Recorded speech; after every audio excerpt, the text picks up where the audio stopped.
Hello everyone and welcome to the tavern. Yep, it's another discussion about a Catalyst game idea that I don't think anyone wants.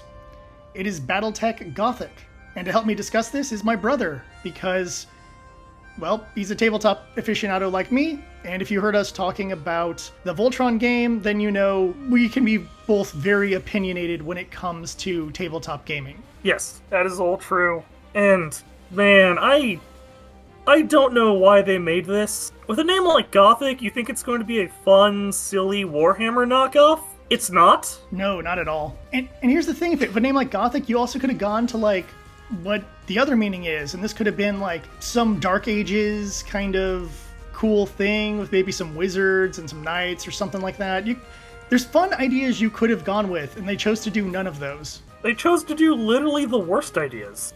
Yep, I scroll through here of the book here. So for those who don't know, they basically have released the primer, which has the universe information here online. So it is available to find. You can go look it up if you want it, to read through it more thoroughly. We are just going to kind of go here, do a breakdown of this, because there's some choices that were made. Some choices? Yeah, some choices. And for those who don't know, this is very much based off of like the regular BattleTech primer. So there's key information you need in this that is way later in this book. If you had the BattleTech primer, while that information is still in that same location, you understand it's about Stompy Boys. Because they're on the cover. Yeah, and it's what the franchise is known for. Versus of Gothic doesn't tell you anything. No, it doesn't. So when it mentions abominations and the Frayed. Thank you. You don't know what those mean. You have to use context clues in order to figure that one out. And it just makes this kind of baffling as to why you would do that when that's the key major difference. That's the main point of difference. Yeah. As to why this is an alternate universe. Well, we'll break this down kind of section by section here. So it opens up with just the general history, which for the most part, other than some name changes, is about the same as standard BattleTech. You have your kind of leaving Earth, though they don't call it the Exodus, they call it the Great Migration.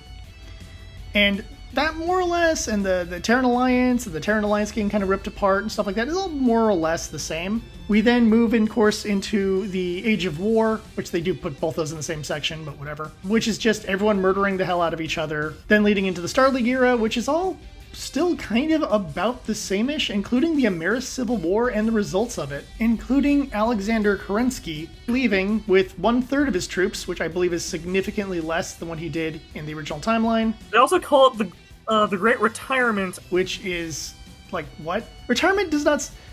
It just sounds like they're just gonna not ever come back. It implies that there will be no clans. Yes. But later in the book, it becomes exceptionally obvious that they're going to make a clan expansion for this. If this is successful enough and sells enough. Or they're stupid enough. So it's very odd how they structure things like that. And then, of course, we go into... I gotta scroll the page. We have our, what they call it, the Endless War. Yeah, the grim darkness of the third millennia, where there is only war. And so it's very much in that category of, like, the Succession Wars just become this endless war. But one of the problems with this timeline is that the majority of humanity is basically destroyed because of these abominations, of the uses of atomic and chemical weapons, just the wanton destruction by the 6 great powers. So, how do you still have enough factories to make battle mechs? How do you still have enough people to pilot them? How do you have enough resources to create and feed these abominations? Because BattleTech, while not super realistic, is about realism. Yeah. Well, we'll put it this way. We're not at it yet. But in the BattleTech primer for 3025, House Davian has like 500 worlds, and in this they have like 280. The point is they have almost half what they would normally have. And I'm using that as an example because it's like, yeah, they have the room to produce this stuff. They have inhabited systems to recruit soldiers from and build armies from. There's a lot of stuff like that, and people say, oh, well, the logistics aspects of a game don't really matter. I'm like, this is true. If there's no fiction or anything like that. Now, there are post-apocalyptic things that have made me care. It's generally a post-apocalypse problem, because if everyone's dead, why should I care? If you have half the planets and barely enough room for the logistics required for these monstrosities, why should I care? You haven't given me a reason to care. There are post-apocalyptic things that have made me care. The early Fallout games have made me care. Walking Dead, to a point, has made me care. And then I stopped caring, because it just never ended. It's in that category where, if done right, post-apocalypse can make me care. A Boy and His Dog makes me care, at least about that boy and his dog. So you can do it. This one didn't make me care because it just seems nonsensical, and it'll get more so as we break this down. Interestingly enough, this does take place, I believe, in 3015, not 3025. Yes, it does. 3015. It just seems interesting to me they made it 10 years earlier than where BattleTech usually starts. So, scrolling down. A little artwork here. There is a lot of artwork in this primer. It looks good. It doesn't look like it's AI generated or anything. Yeah, and unlike the quick start rules for Voltron, it's actually art here instead of just a blank page. Yes, it's loaded properly. The garbled freaking bad TV scans they had in that one. Now, we have a lot of those, again, more of those name change things like the human sphere, which is weird to call it. Just doesn't sound right. If there are no aliens, why are you calling it the human sphere? Which, again, gives me more points to the clans are going to be alien. Yeah, there'll be something different. Which is going to be stupid. Well, they have to be something different because the history changes. Yes. So here we have our breakdowns of the great houses, or the dynasties, excuse me. Like, so if you look at what would be the Lyran Commonwealth, but is now the Ironclad Alliance, you have at the bottom there with the currency is the mark instead of the kroner. So there's little minor changes, like the governmental system, I believe, is different as well, and it is a Grand Archon and not just an Archon. And as you notice, it should be Katrina Steiner at this point, and it is not. We do have these minor changes, which to anyone outside of hardcore BattleTech fans will mean nothing. It means nothing. I'm a BattleTech fan, but I'm not as hardcore of a BattleTech fan as my brother is. And when I was first going through this, these changes meant nothing. I know what the governmental systems and monetary systems of these various nations are supposed to be. Most of this doesn't mean much, because unless you're playing MechWarrior, the BattleTech RPG, the money that these nations have doesn't mean anything. Because if I'm just playing standard BattleTech, I'm just putting my Stompy Boys against other Stompy Boys, and we're shooting each other up. And then they're just fighting. You don't need to worry about C-bills. Which don't even exist anymore, because there is no Comstar in this timeline. Oh, instead it's the Ward of Blake. I mean, Terra Noir, which is just the Ward of Blake if they weren't secret about it. Yeah, it's Unistar instead of Comstar. So, but it's basically the exact same thing. We'll get to it when we get to the extended history section. But seeing all these, it's just, okay, yeah, none of this would mean much to a newbie coming in, because these are just the factions. And if you've been around for a while, you see these, you go, okay, how did we get these crazy changes? Especially when we get, some of the lore choices. Yeah. But, for a primer, I mean, this is basically what you would want initially to just get a flavor of each house. So not too bad. And again, like I said, the artwork is pretty strong in this. I think what's happened is that because of things like the sloppiness of Wizards of the Coast recently, that when you just see like proper art, you're like, oh wow, proper art. It looks nice. Yeah. It's art. So we can see here for what was the Draconis Combine. Onyx Imperium. Man, I wonder where they got that name from. Again, the dragon slightly different, kind of cool looking, a little more, fierce looking in the red coloration, because now it's the blood dragon. Blood for the blood dragon, skulls for the coordinator. The history here is mostly the same, at least as far as I know of the thing. I don't know every nuance of Age of War history of the Great Houses, as that's just not something I specialize in. But for the most part, it seems to be pretty accurate here, even with the Davian succession and stuff like that is all from the original. So they do have some history from the original, and then they have a deviation point. Now, for the case of this one, the big deviation point is the Kentaurus IV massacre. For those who are unfamiliar with BattleTech history, during the First Succession War, the coordinator was killed, and his son, Jinjiro Kurita, basically loses his mind and genocides an entire planet in revenge. That has a huge amount of impact, because there's a lot of people who are not comfortable with, that kind of wanton slaughter of people. Even though, in the Age of War, kind of commonplace. The Kuritas just get a bad rep for the choice that Jinjiro Kurita made at one point. In this one, because of the response the other nations have, he declares himself emperor, slightly changes the governance system, and they become a more hardcore version of the Combine. It's the Draconis Combine, but more bloodthirsty. I didn't even know that was possible. And in 3015, they still have Takashi Kurita, which means the line of succession just continued the way it did, which is fine. There's nothing wrong with that. I would hope that Takashi Kurita is a slightly better leader in this timeline, but based on how stupid a lot of stuff is, I assume he has the same flaws he had before. The question is, are his shoguns more effective in this timeline? Are they kind of all in it for themselves, which is what usually holds back the Combine? But they have some interesting stuff, like they're against the abominations, they're against the frayed. But they still use them. Because why should we have individuality? And they do call them yokai and Yurei. Yurei, thank you. They call them by those, so basically spirits and ghosts. That's kind of cool that they have a little bit of, Japanese folklore and mythology bred into the ideas of how they're accepting this new technology. I do like that as an idea. Credit where credit's due. That's kind of cool. But it still falls into the category that, like, if you're all about this Bushido and stuff, then having this technology that makes a mockery of biology, honor, like, would be something you'd be against. And what we're going to find out... Not a single one of them is against, which is more credence to why I believe there will be a clan expansion, because the clans will be the faction that will be against it. Yes, that Alexander or Nicholas Kerensky basically instilled them that this is a disgusting... all our wars and troubles occurred because of this technology, and therefore we must invade and destroy all the technology. Let's scroll ahead here till we get to the not Federated Suns. Yep, the Shining Kingdoms of Avalon. The one thing I do find interesting is that it goes to that one point in the history where things diverged dramatically, and then it just kind of speeds to 3015. Nothing else of importance happened between those 2 points. I don't know what you're talking about. Yeah, exactly. So it is kind of annoying in that regard where I'm like, well, there's a little more information I would actually like about what occurred between these 2 points and not just a bum rush to the end.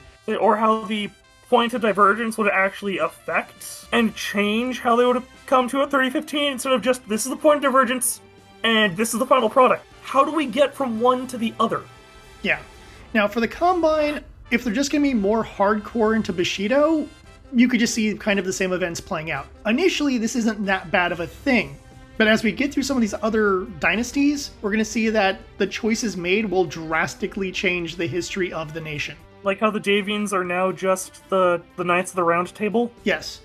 I like how their symbol is still basically the sword and sun shield, but it just looks more stupid. Yeah, it does. I do not like this design. It almost reminds me of, like, Olmec from Legends of the Hidden Temple. I was about to say, I know why they gave the sun a face. It's because on a lot of, like, medieval heraldry where there's a sun, it usually has a face. But they did that without understanding why, or trying to make it look good. Yeah.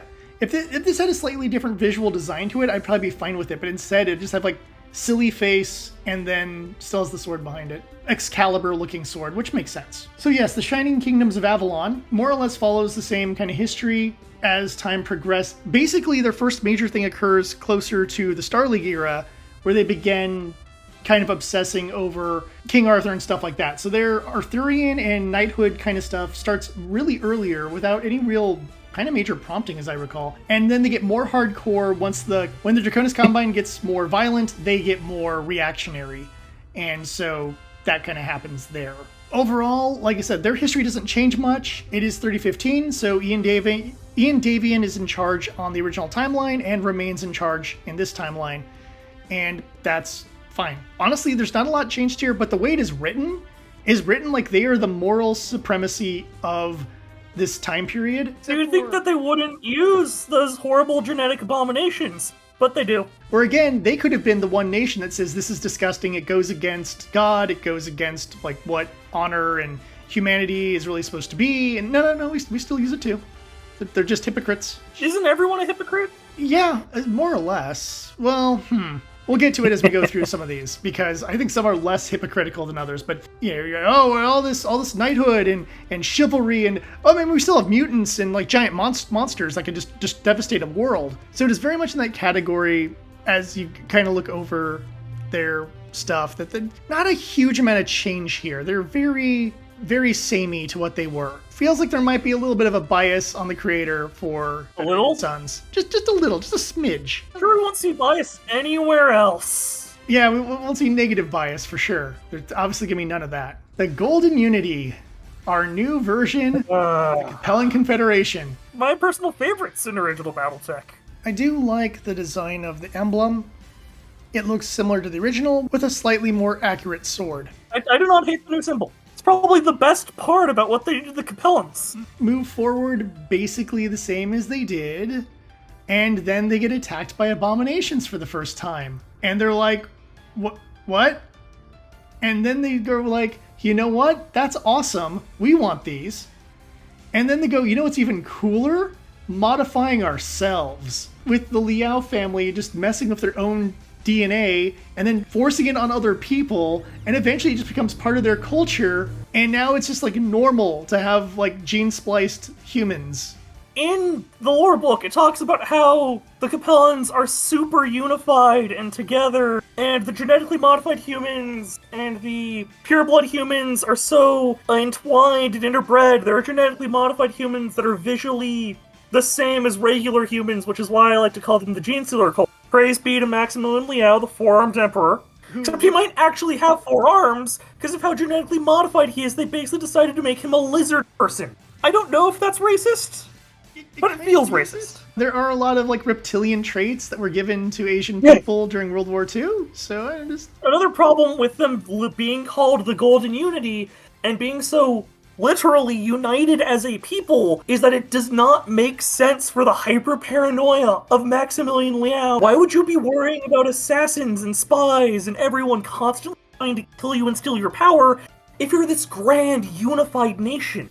In addition to that, what you have is all the spies and all the other nations, and yet it doesn't seem like it really helped them much. In the main timeline, a lot of those people became traitors. In this, there's no indication of that they were traitors.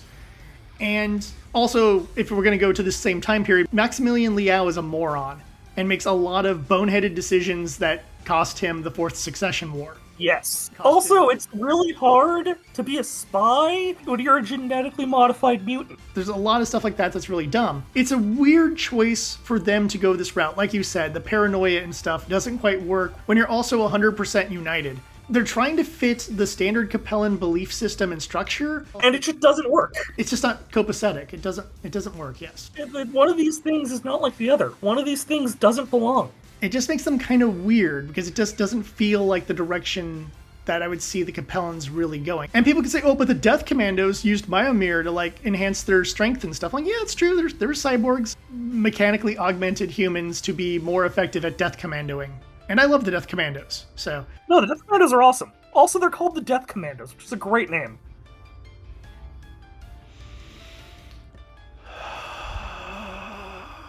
After this, you have a lot to talk about, because next is what was once the Free Worlds League. All I was that scene from Godfather. Look how they massacred my boy! Oh. Well, I just had that with Capellans. Now it's your turn. Yeah. A lot of changes happen here. First off, the Free Worlds League is responsible for creating abominations in the first place, because Scientist Man... Damn you, Regulus! And the Principality of Regulus develops this. This gives the Regulans a lot more status within the society, because these become useful weapons. Eventually, the head of the Merrics ends up leading an attack that fails. The head of the Salage family ends up coming up with his abominations, wins the battle, which disgraces House Merrick. Then... House Merrick plots against him to retain power. They have a little bit of a power struggle, and House Merrick is more or less wiped out, according to this. Yeah, that's what it seems to imply. He slowly but surely eliminated the other larger houses and replaced them with basically sycophants. And then decided everyone needs to be Egypt-themed. For some reason, despite them clearly being more India-themed. But for some reason, there's a whole section on how they chose Egyptian... But if you actually look at the artwork. Well, how about the name Salage? Yes! No, there's some weird choices with this, and I hate all of them. In the writing for this, it is incredibly biased against the Free Worlds League, as phrases like ordinary, boring, quite a bit in here. A lot of things just talking about how, like, just, this is just a faction that no one, it's just like, whatever. If you want to be, like, the balanced, boring faction, this is your choice. I mean, who even liked the Free Worlds League anyways? And it's weird because in a primer, you shouldn't have the biased language for this is the good guy, this is the bad guy. And yet, there's quite a bit in here which is very strange because it's not how you should do this. The idea of the primer should say, this is what the universe is, choose the faction you like the most. Almost as if the writer doesn't like the Free Worlds League. It's odd that like some of the stuff he wrote led to the complete dissolution of the Free Worlds League. Ugh, I hate this. I hate this so much. Also, I feel that we do need to mention this. The Free Worlds League is the only one that has this level of radical transformation. Yeah. So instead of it being 6 different radically transformed factions, like imagine if in this alternate universe the Draconis Combine practiced Buddhism instead of Bushido, and we changed up some of the other things about the faction. Instead it's just the Free Worlds League get radically modified, so it doesn't feel like you're doing this to be cool, it feels like you're doing this because you hate the... And you also have the point that, like, even though the Capellans get changed in terms of all of them being monster people now, they still have all their Capellanism, still the spies, still the hyper-paranoia, still, even though it doesn't outright say it, but presumably still shoot people that flee from battle. You know, it's like, yes, they change what they look like, but... The Capellans are still the Capellans underneath. The Draconis Combine is still the Draconis Combine. We're not going to give you the same leader. We're not going to give you the same visual look. We are going to change your currency. We are... In all the secondary houses you might be into, yeah, they're all gone too. So I can have all my OC houses, I guess? Which isn't even an OC house. They do exist in regular BattleTech. BattleTech that they did eventually get, I believe, got their titles stripped from them by the Merrics. No, a lot of those houses still exist. No. I mean House Solage. I think I checked SAR and I believe it said that. Yes, they were replaced with the Cameron Joneses.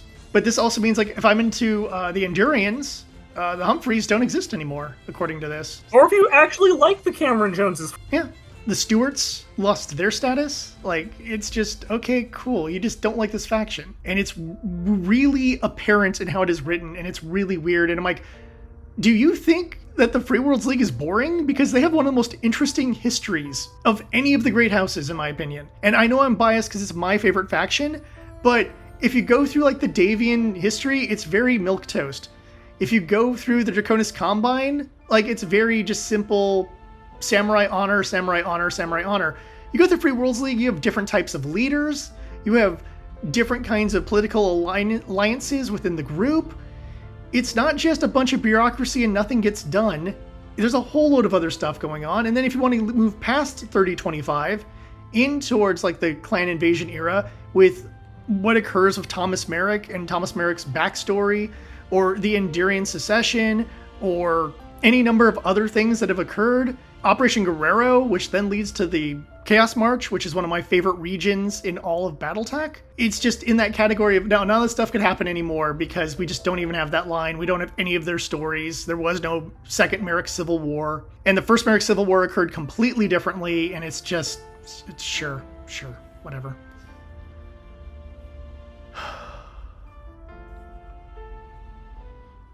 And the team that basically keeps the exact same symbol, it's just 3D now. Well, it's welcome to the Steiners. They're exactly the same, but more German. Their altered history is kind of weird at the point that it's just like, despite the fact that they stole BattleTech knowledge, which, I mean, they did, and the fact that they stole the biotech knowledge, which, okay, and then you have just, their neighbors just curb stomp them, and then until one Steiner was like, you know what? Let's stop losing. And the whole team's like, oh, that's a good idea, yeah. I think it makes comment that, like, someone took Hesperus at some point. So they were not in a great place, and then they just decided to stop losing. And then they stopped losing. They became more German. That's the solution to stop losing. We gotta be more... I mean, their currency is now the mark. Was a real German currency. Yes. Versus the Kroner, which is what it is in the original timeline. We also don't have Katrina Steiner. We have a different person in charge, as I said earlier, and nothing particularly wrong with that.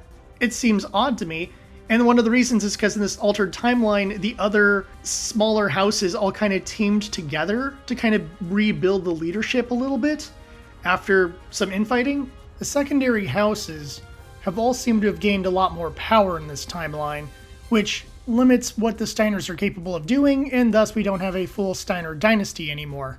A lot is not explained of the history of all of the houses. But since we have a completely different leader, it goes in that category of, I kind of want to know how we got there, because obviously this probably means Alejandro Steiner never took power, And therefore, if he didn't take power, who was in power, who led to all this? And this also means we'll never have the Federated Commonwealth in this timeline, because we are in a position where that can't happen. There will be no Melissa Steiner. Hans Davian probably lives in this timeline, but we have no confirmation of that. And if Ian's in charge, then it wouldn't happen anyways.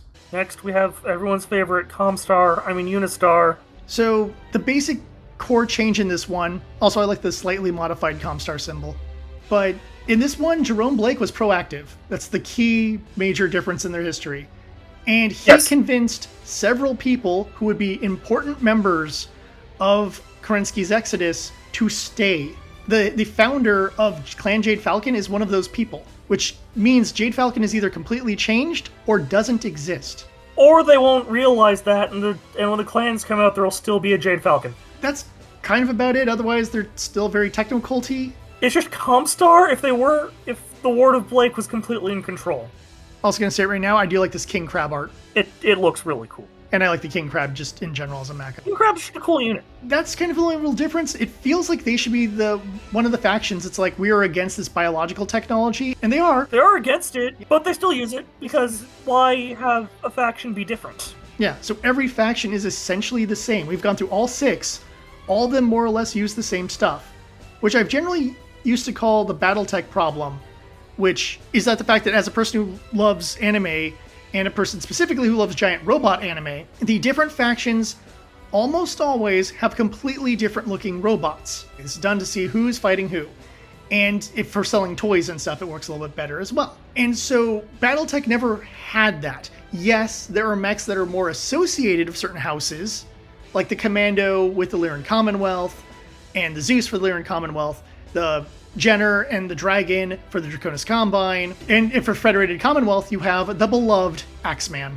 Yeah, Axeman! So you have these things that are the ones that are very specific to the group, the Hatamoto Chi being one of my personal favorites. You still don't have. Instead, let's put resources into something incredibly idiotic. Yes. But the big problem is, it's not set up in a way where there's rules that say you must use these 20 mechs only for this faction. So if for some reason you were a newbie and you just grabbed 2 boxes of battle mechs alongside your, Game of Armored Combat, and you just wanted to make your own team, and you're like, well, I really, really like the Capellans, but now you suddenly have a Capellan team that has an Axeman, a Dragon, Zeus, and a Victor, I'd be like, well, I mean, I could argue some of those, but that's not really what a Capellan lineup should look like. Which is why mercenaries exist. It is why mercenaries exist, but it's also that point for saying that there is no rule that says you must play it this way. Every team can kind of look the same, it's just whatever paint job you prefer. And then there's those weirdos who are like, well, I'll just paint them whatever I want to paint them and deal with it. And I go, okay, it's fine. Those are called the Swords of Regulars. Yeah. But what I meant is players who are just like, I will paint them my favorite I know color. what you meant. I was making a joke. The point I was trying to get to with the BattleTech problem is that if you're going to make all these different factions, why not make them unique in terms of what they use and how they use it? From some of the artwork and some of the descriptions, it sounds like the minis will be more unique in this universe, but admittedly, it would have been nice if that had always been the case for BattleTech, because it feels more realistic that every country would kind of have its own unique weaponry. Kind of like how on Earth, many countries have unique weapons and vehicles. So then we have these marauder states, and the periphery is dead. Just straight up, they're gone. Periphery planets that have people on them that might occasionally have military forces. Or random planets within the sphere of the great houses that have just been left to rot. Yeah. And have just a random independent government because the big governments are like, well, that planet's basically dead, so screw it. And all this does is it makes the world less interesting. Yep. Because now there's no minor factions to fight. Like how I like the Marian hegemony, you're very much in a position of, well, too bad. They're gone. Deal with it.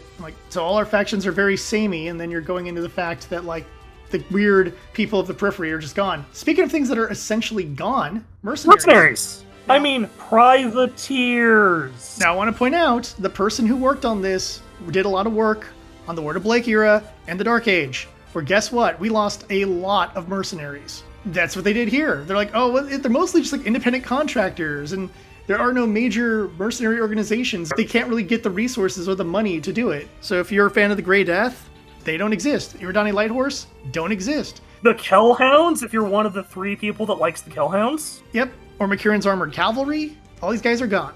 Now, at least for something like the Iridani Lighthorse, they're probably part of the Unistar faction, members of the SLDF.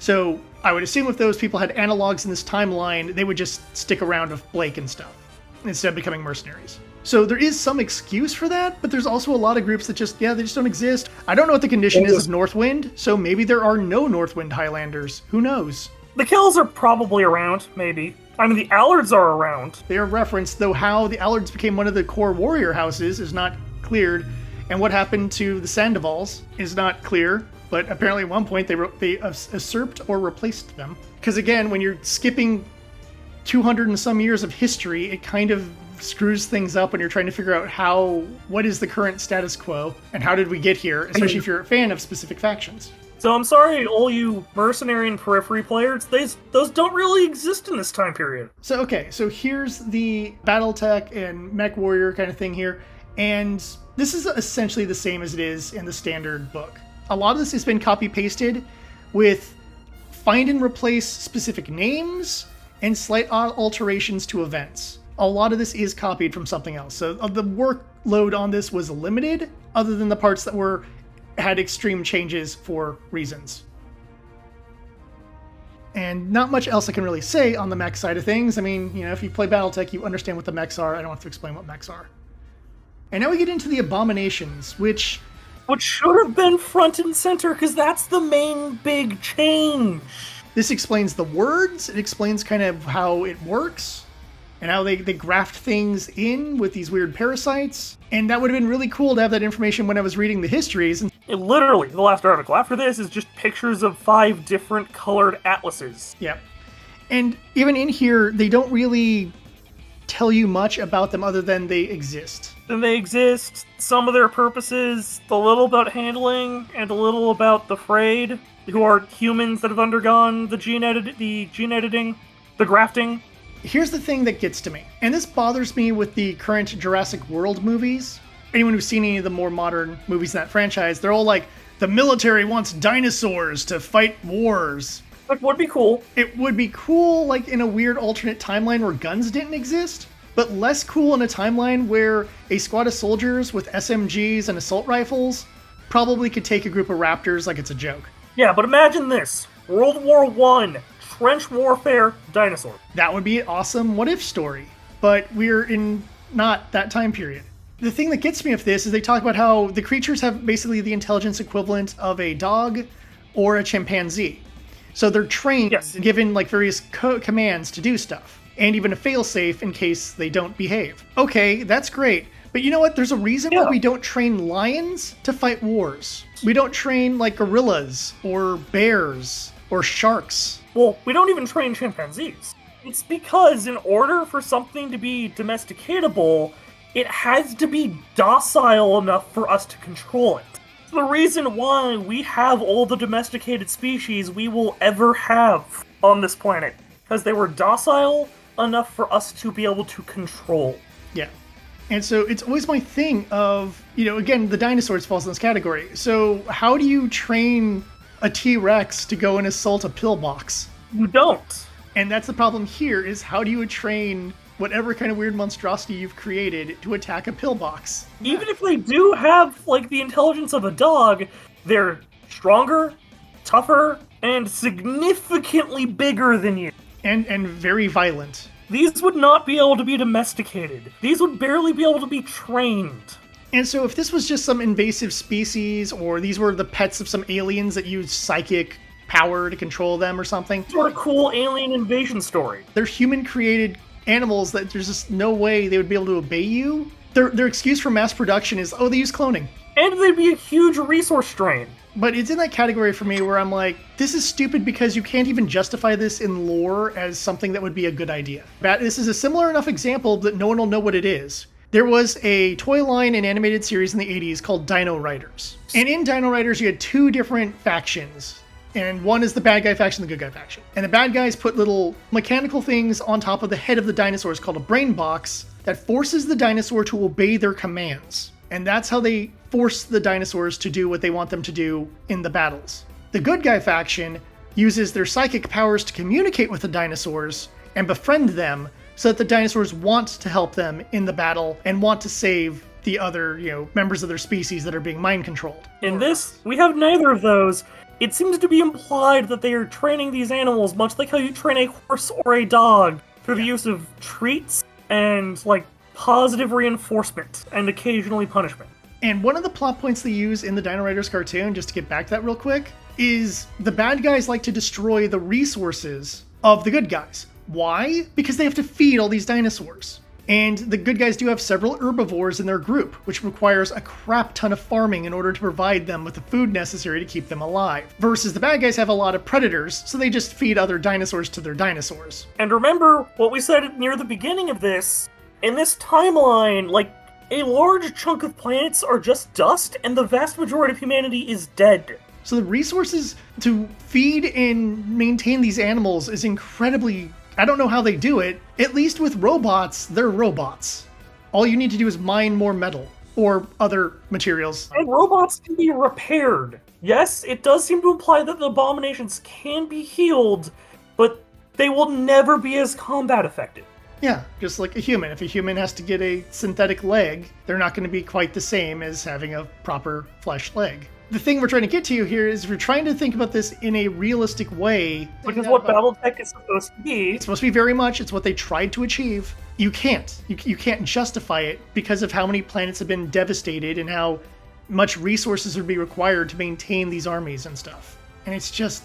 Ugh. It just bothers me. No, it bothers me because it's stupid. It is in that very much that category of, I'm not mad. I'm just disappointed. You're a little mad. I'm a little mad. And we got this artwork that a few people were freaking out about and going, oh my god, look how cool they look. And I'm like, I don't think any of these look cool. I actually don't like any of these. It's just 5 different colored atlases with different hats. Yep. Is this going to be the extent of the new mechs? Is we're just going to get these 5 atlases? I mean, not that I'm against Atlas with party hat. I know it's not. I know it's not actually a party hat. They're silly looking designs, and if they're going to have to do this for everything, at least each faction will have essentially bespoke units. Yeah, this is true.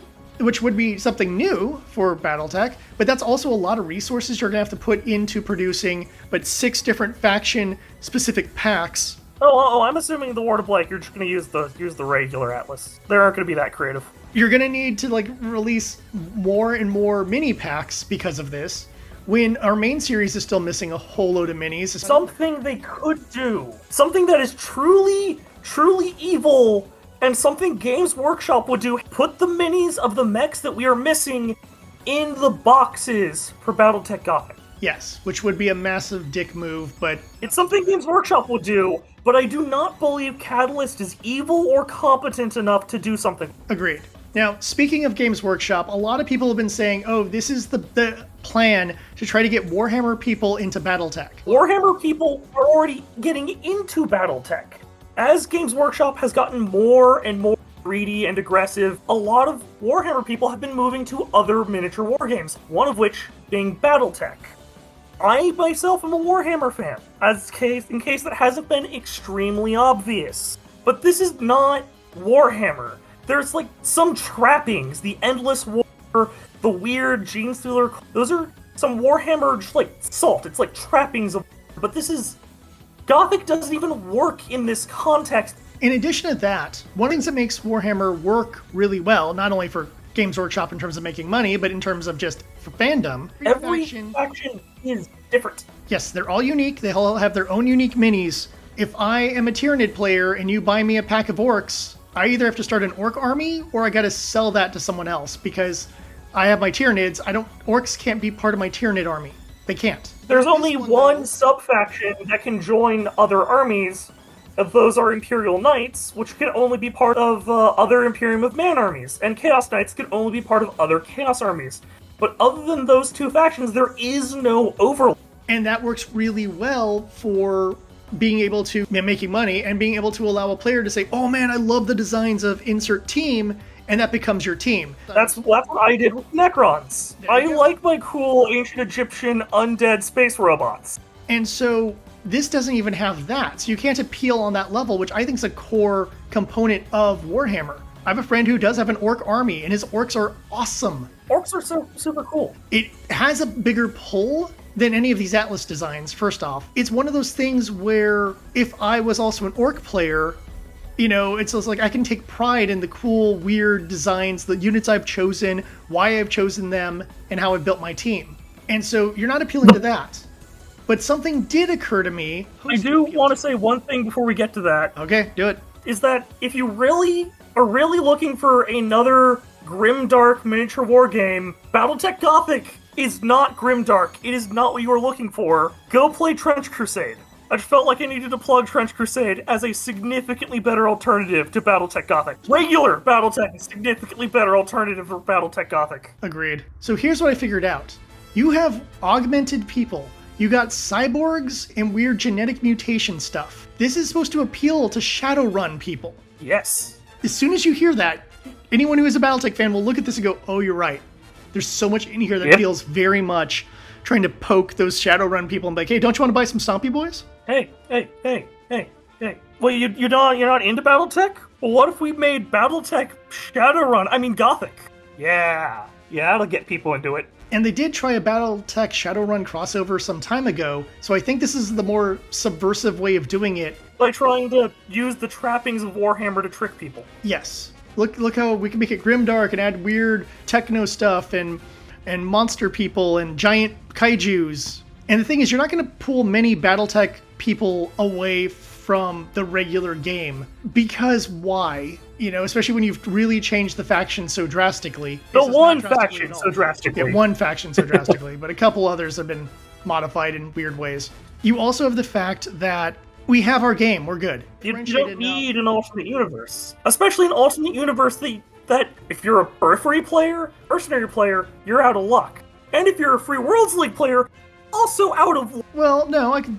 yeah. No, you can't. They have a completely new color scheme. They do, and stuff like the Merrick Militia doesn't exist. So I guess if you're a Draconis Combine, Comstar / Ward of Blake, Capellan, or Davian player, you're good. Yes, this thing is most certainly a whole bunch of bad ideas. I don't think it's going to really appeal to that many people. It is not a good alternate universe at all. Because it's not different enough. The history is basically the same. Most of the factions are basically the same.